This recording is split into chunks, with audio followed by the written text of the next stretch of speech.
there behind us? That's always good.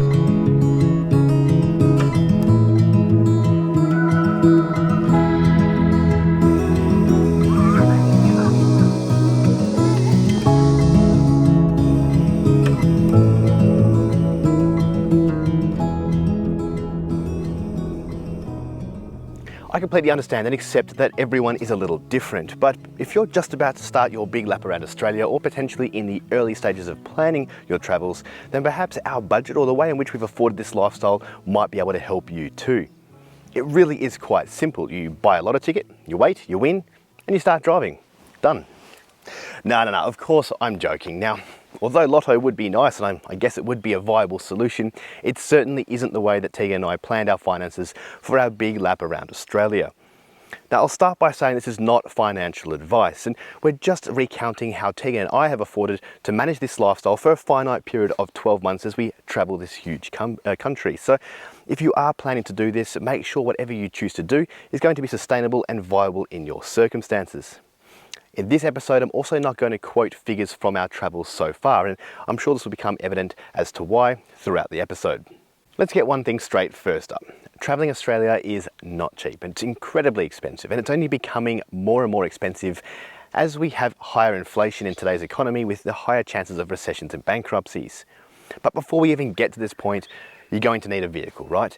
And there are so many options on the market. And it's going to highly depend on what you need for your circumstance. If you're just a young couple, perhaps a cheaper four-wheel drive with a rooftop tent will do you just fine. But if you're a larger family, then you're probably going to need a bigger wagon and a little more storage. Whatever you require, there are so many options out there ranging from cheap four-wheel drives and wagons to $250,000 F-trucks. If you're familiar with our channel, then you would know that we have chosen the supposedly reliable Land Cruiser 200 series. Our particular car is a 2014 Land Cruiser 200 series Sahara spec, and we managed to pick this up pre-COVID and also before Toyota announced the abandoning of the V8 engine, which sent prices skyrocketing. Your vehicle needs to be chosen on your current and also your future requirements. So you need to consider how many seats you need and how much storage you require, along with the fact as to whether or not you'll be towing a trailer around. Now, if you're a family that are requiring some more storage, or perhaps a young couple who just want a lot more creature comforts, then towing a caravan or something of that like is highly likely, but again, highly subjective. Now, there are so many options on the markets for trailers, from cheap, small camper trailers that can just act as extra storage to luxury 25-foot caravans with slide-outs and multiple air conditionings and plenty of room for the kids. But this is completely up to you, your personal preference, and of course, your budget. For us, again, personally, we chose a hybrid option, and it's quite small, and I say quite small in the context of some of these huge setups you see on the roads these days. But it's very, very well designed and still houses all of the creature comforts that we need to live very comfortably for our 12 months on the road as a young family. My word of advice here is if you have a budget for either of these items, don't spend your entire budget on that particular item and keep some money away, as there's no doubt you'll need some extra cash down the road. Whether extra cash is used to modify the vehicle or the camper, or just for maintenance or unexpected breakdowns, it's a good idea to keep some in reserve. So, for example, if your budget is $30,000 for a vehicle, look to spend between $20,000 and $25,000 so that you have a few extra dollars there to spend on either modifications, accessories, repairs and maintenance, or unexpected situations.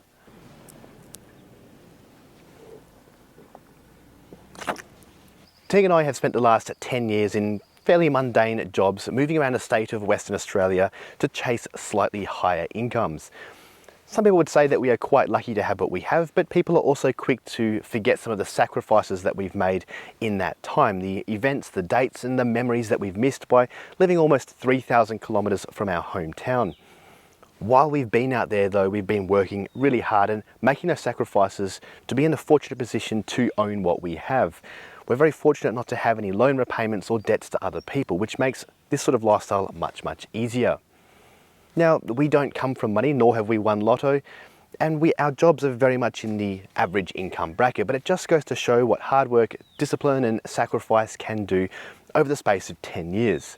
Now, planning for our trip around Australia started a long time ago. I mean, a long time ago. We started making changes in our life about 4.5 years before we set foot off on this trip. And this was to make sure that we had a very specific plan in mind that we could achieve. And that was to travel the entire country in the space of 12 months without having any financial stress or without having to stop and work along the way.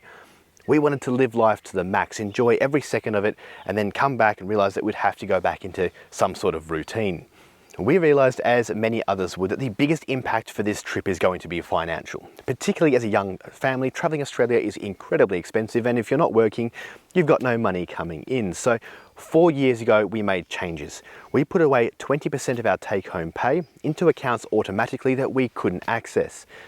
Now, of course, over the period of 4 years, we've saved up 80% of our regular income in those accounts. And for this 12 months, we're able to pay ourselves a regular fortnightly income as we travel that matches what we've been living off for the past 4 years.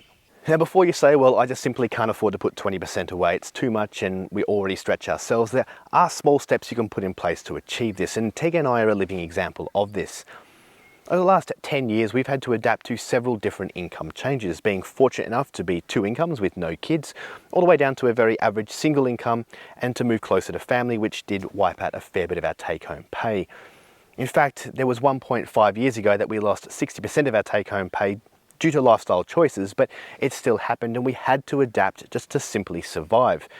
And this was a bit of a turning point for us. We realized that the more money you earn, the more money you spend, and you can easily adapt to lower income. So it was at this time that we decided to take out that further 20% in order to save and put away for this trip here. You'd be surprised, but eventually it just becomes the new norm and you just get used to it. So that meant that we had a budget to live by. But as you would know, budgets are flexible, they're dynamic, and they're always changing. And it's really hard to budget for a lifestyle on the road when you've never done it before. This is a situation where we're in, so we also, in addition to that, just set up a very small savings account that very, very slowly grew month after month. And it was very slow, but it still had a little bit of buffer in there. And this was our safety buffer for things that we couldn't foresee. And man, are we glad that we did that. If you've watched the channel, then you may know that November last year, only weeks before we left, we blew the turbos on the Land Cruiser. And this was an incredibly expensive job that really took a hard hit to that savings account. Not long after we started the trip, we were hit by cost after cost after cost. And 6 months in, we have spent way more money than we ever envisioned just maintaining our setup. And it's simply because of the mere presence of this savings account, which has copped all of these expenses, that we're still out here doing what we do. Without this, there is no way we could continue to keep going on. With the price of food and fuel and accommodation these days, it would just become too expensive and we'd either have to stop and work or just simply return home. What's become very clear in the last 6 months is that traveling on the road is very dynamic. There are so many unforeseen events that you just can't predict and you need to be ready for if you want to be able to continue or live without that financial stress. So this brings me on to the cost of living while traveling around Australia, and everyone's going to be very personal about this, and it's a very subjective topic. There are many families with much cheaper setups than ours, traveling from very low-cost camps to other very low-cost camps and barely staying in caravan parks at all. And then you've got your luxurious monster homes moving from caravan park to caravan park. What needs to be done is you need to set a budget, or at least areas where you want to spend time in caravan parks or where you're happy to sacrifice and move a little further away. What I will say with fair confidence now after 6 months of traveling is there's very few free camps left in Australia. Don't get me wrong, they're still there, but they're far and few between. But there's a lot of very low-cost camps through national parks and farm stays. I've come up with a little quote since being on the road, and that is, if you've heard about the place on social media, then the odds are you're going to be paying for it. Now, for us so far, our cheapest state to travel in Australia has been Tasmania. There are plenty of very low cost and quite a few free camps down there too. Moving into New South Wales, there are a lot of people who put out there that New South Wales is a very expensive state to travel through, and if you stick to the coast and the touristy destinations, that's absolutely true. But we spent a lot of time inland in New South Wales, and we managed to find a lot of low-cost camps that really helped the budget. So for us, New South Wales moves up into the second cheapest state to camp in. Now, we're currently in Queensland, and for us this has been by far the most expensive state to travel in. And I say for us specifically because we have chosen certain areas that have made it that little bit more expensive. We have decided to go and visit a theme park and stay on the Gold Coast. We've stayed on the Sunshine Coast, we've visited numerous tourist attractions, and we've seen some of the highly sought after destinations like Tiwa Beach, Rainbow Beach, Fraser Island, and the like. And all of the costs associated with the camping and the permits and all add up overall. Now, of course, you can choose to free camp, but you're not going to be in these destinations and you have to make some sacrifices to do so. This might mean that you might have to camp somewhere like we are at the moment, but when you drive to that location, it's going to take you a little bit further to get there, and you're also going to have to leave your setup unmanned out in the bush for perhaps an entire day. Now, Teagan and I would agree that you need to be flexible. Everything on the road is dynamic and it changes frequently, but you also have to have in the back of the mind what you want to spend your money on and what you want to get from this trip. If you want to visit all of the theme parks in the Gold Coast, then you might have to take out a second mortgage. But if you're happy to experience the tranquility and the remoteness of those free inland camps, that will work out just fine for the budget, but you might have to travel longer to get to some of the tourist attractions or put up with some dusty camps. What I'm getting at here is that there is no single person, young couple, family, or any traveller that is identical. We're all looking for something different as we travel Australia and as we camp in places that we do. Now for us, we camp in about 80% free or low cost camps and the other 20% in caravan parks. We're lucky that our setup allows us to stay off grid for quite some time, and we only have to source water every 5 to 7 days, and our power is just not an issue. But we still return to caravan parks, whether it be based on a location or just to refresh, recharge and fill those tanks up. Now there are so many social media platforms out there and influencers that will state things like, I couldn't do this, or I can't travel without, I don't know, a washing machine, for example. It's a little bit dramatic, and of course you can. You can travel without a washing machine, even with a young family. You can travel without lithium batteries, huge electrical systems, big water tanks, fancy setups, and even fancy four-wheel drives. You just make it work. And to be honest, once you're out here on the road, all of that stuff just fades into the background, and you're just here to focus on the people that you're traveling with and the places that you're experiencing. The two biggest expenses for us on the road are of course fuel and food, and they're somewhat unavoidable, but again, you can make these work depending on your budget. Fuel is costing a lot at the moment. We've paid, I think the cheapest we bought is $1.83 per litre, and the most expensive was $2.89.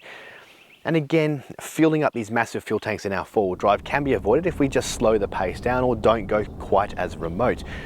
But we have a particular plan and we want to stick with it, which is why it's costing us quite a bit of money. Perhaps a sacrifice for a lower budget would be doing a half lap in 12 months and not covering so many kilometres. But again, if you have a lighter four-wheel drive, not carrying as much gear or not towing a caravan, then it's going to make a huge difference to your budget as well. Now, the most expensive factor for us on the road is food. Now, I think there's a bit of a misconception out there that as soon as you start traveling, food prices are just going to skyrocket, but that's not true at all, unless of course your habits and the way in which you dine is going to change substantially with it. Food costs are quite expensive at the moment in today's economy. With inflation and wages stagnating, everything's becoming a little bit more expensive. But to be honest, for us, as we've traveled the last 6 months, we've actually found that we've become a little bit more savvy with our food as we have more time to plan our meals, and our food wastage has definitely gone down. We're eating a lot of the same meals and the same types of food that we would ordinarily at home. In addition to this, we rarely eat out for dinners, we don't really buy many bakery lunches, and we definitely don't drink those liquid gold cups known as barista-made coffees.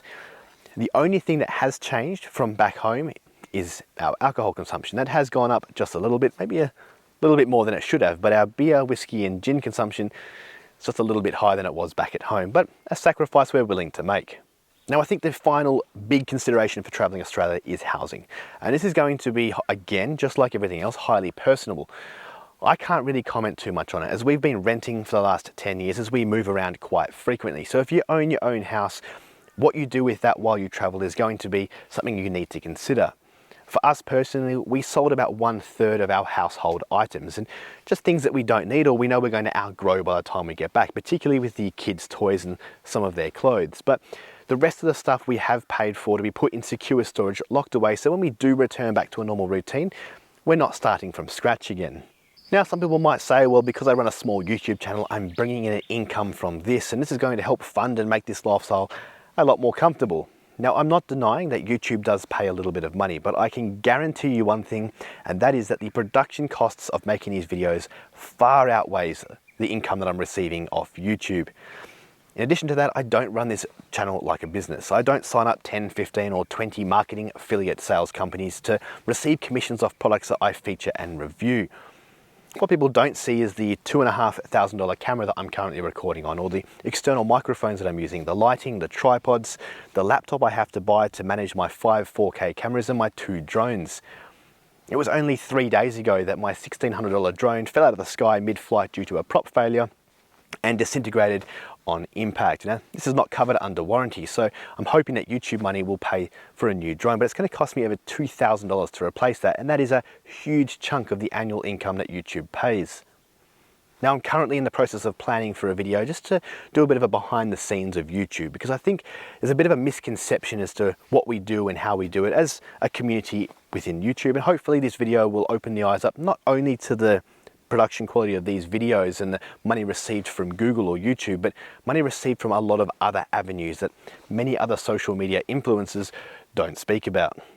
Either way, the point of this video is that everyone is different. Every traveler, whether you be couples, families, or individuals, are going to be traveling differently, and their setups are going to be inherently different. Whether you have a large setup, a small setup, whether you tow, whether you use a rooftop tent, it's all going to make a big difference to your budget and the way in which you live on the road. What it does go to show, though, is what years of hard work, dedication, and a bit of sacrifice can make. We started planning for this trip well before exploring Oz was even an idea, and we wanted to plan to travel with our family while they were still young, before William was even born. Now, if you're thinking about traveling around Australia and you just don't see it happening for you yet, don't get stressed out and don't get disheartened. Just create a plan and stick with it. Make it a long-term plan. It's not something that's going to happen overnight or in a couple of weeks or even in a couple of years, but when it does come to fruition, like it has for us now, it makes it all worth it. But make sure you're dedicated. There's no cheat days, no taking a little bit of money out here or there. You make a plan and you make sure it sticks. But for the few of you who are still watching all the way to the end of this video, I thank you, and I hope this episode has given you some useful information that might help you in planning or preparing for your next trip, whether it be around Australia or just a local weekend trip. But either way, thank you very much for watching. We'll be sure to see you on the next episode of Exploring Oz. Cheers.